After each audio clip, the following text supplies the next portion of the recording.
Assalamualaikum. My name is Hamala Khan and I am a consultant nutritionist at City Hospital and इलाज मुआलजा।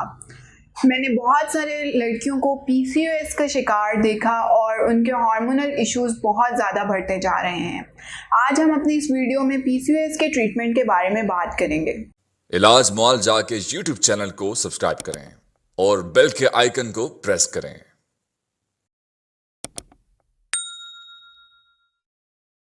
PCOS एक ऐसा hormonal issue है जिसे हर 10 में से 6 लड़कियां बहुत ज़्यादा परेशान रहती हैं। PCOS की वजह से जब लेट स्टेज में जाके वो इसको डायग्नोज कर पाती हैं तब तक उनको इसके ट्रीटमेंट के बारे में कुछ पता नहीं होता और कुछ पता नहीं होता कि इसको डायग्नोज कैसे करते हैं या सिम्टम्स कैसे होते हैं इसके। तो आज हम इसके सिम्टम्स के बारे में भी बात करेंगे और इस बारे में भी बात करेंगे कि हम इसको डाइट थेरेपी के थ्रू कैसे ट्रीट कर सकते हैं।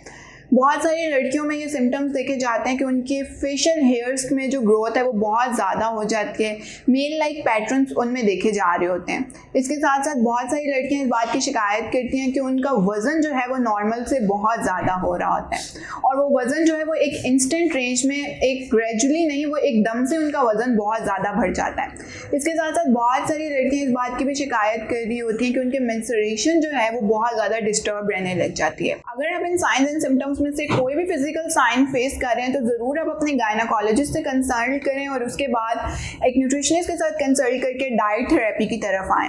बहुत सारी गायनाकोलॉजिस्ट के पास जब फीमेल्स जाती हैं तो वो उनको रिकमेंड करती हैं कि आप अपना वेट लूज़ करें। अब वेट लूज़ का जो जर्नी होता है वो PCOS पेशेंट्स के लिए इसलिए भी मुश्किल होता है क्योंकि उनका वेट जो है वो एक जगह पे स्टक होता है। फैट जो होता है वो बहुत ज़्यादा हार्ड होता है, उसको लूज़ होने में बहुत ज़्यादा टाइम लग रहा होता है, जिसकी वजह से पेशेंट जो होते हैं उनमें बहुत ज़्यादा एंजाइटी का रिस्क जो है वो देखा जाता है कि अल्टीमेटली वो गिव अप कर देती हैं और वेट को लूज नहीं कर पा रही होती हैं। लेकिन आपने बिल्कुल गिव अप नहीं करना, ये प्रोसेस थोड़ा सा टाइम टेकिंग है लेकिन आप जल्दी इसे रिकवर कर जाते हैं। अब अगर हम डाइट थेरेपी की बात करें तो डाइट थेरेपी में सबसे पहले फीमेल्स को कहते हैं कि वो ग्रेजुअली अपने खाने को कट डाउन करना स्टार्ट करें। आप बिल्कुल ऐसा ना करें कि अगर आप जंक फूड की बहुत ज़्यादा शौकीन हैं या आप किसी ऐसी चीज़ की शौकीन है जो आप छोड़ना नहीं चाहती तो आप एकदम से उसको छोड़ दें। आप बिल्कुल ऐसा मत करें, आप उसको ग्रेजुअली अपनी लाइफ से कट डाउन करें। अगर आप पहले फुल खा रही थी कोई चीज़ उसको हाफ कर दें, हाफ खा रही थी तो उसका भी हाफ कर दें।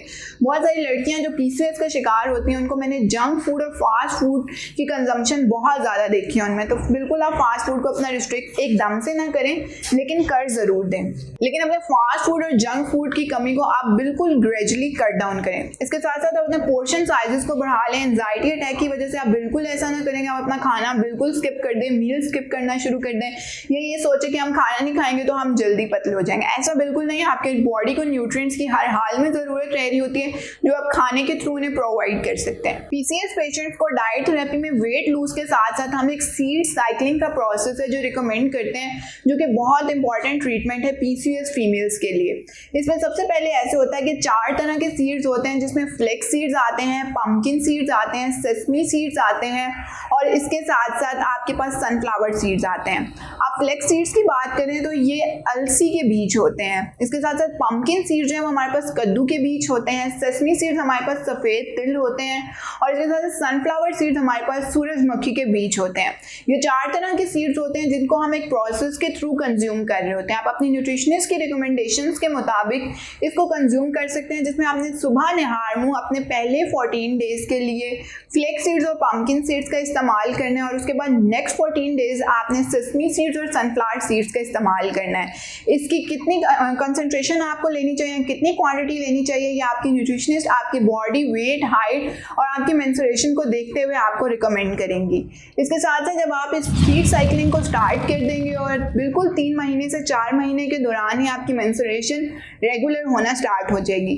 इसके साथ साथ आपका PCOS जो है वो भी कंट्रोल होना स्टार्ट हो जाएगा और आपका वजन कमी की तरफ आ रहा होगा। आपने सीड साइकिलिंग के साथ साथ अपनी डाइट भी करनी है और एक अच्छी एक्सरसाइज का इस्तेमाल भी करना है, जिसमें बहुत सारी लड़कियां ब्रिस्क वॉक करना एक आसान काम समझती हैं और उनके लिए करना आसान भी होता है। तो आप कोशिश करें कि आप ब्रिस्क वॉक यानी तेज तेज चलने वाली वॉक अपनी अच्छी डाइट और सीड साइकिलिंग के साथ करें तो आप PCOS के मसले से बिल्कुल बच सकते हैं। खुश रहें, अपना ख्याल रखें। अल्लाह हाफिज़।